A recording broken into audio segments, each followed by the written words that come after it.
अहम खबर आपको दें। Army chief general Asim Munir का कोयटा गैराजन का दौरा।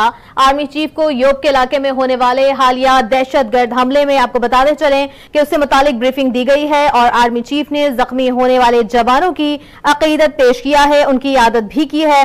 आर्मी चीफ ने शहदा को खिराज अकीदत पेश किया है।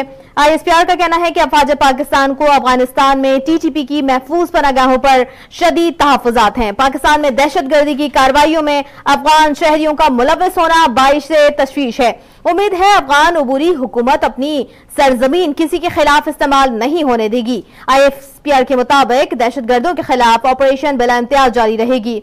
मुसल्लह अफवाज दहशतगर्दी की लानत को जड़ से उखाड़ फेंकने के लिए पुरअज़्म है। आर्मी चीफ ने कहा, दहशतगर्दी की कार्रवाइयों में अफगान शहरियों की शमूलियत तशवीशनाक है।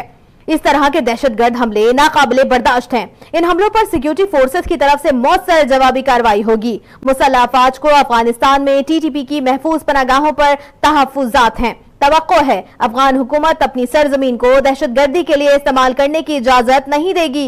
अबूरी हुकूमत दोहा मुआहदे में किए गए वादों पर अमल दरामद यकीनी बनाएगी। बताते चले आपको, army chief general Asim Munir का कोयटा गैराजन का दौरा हुआ है। आर्मी चीफ को योग में होने वाले हालिया दहशतगर्द हमले से मुतालिक ब्रीफिंग भी दी गई है। आर्मी चीफ ने जख्मी जवानों की यादत की है। आर्मी चीफ ने 14 को खिराज अकीदत पेश किया है।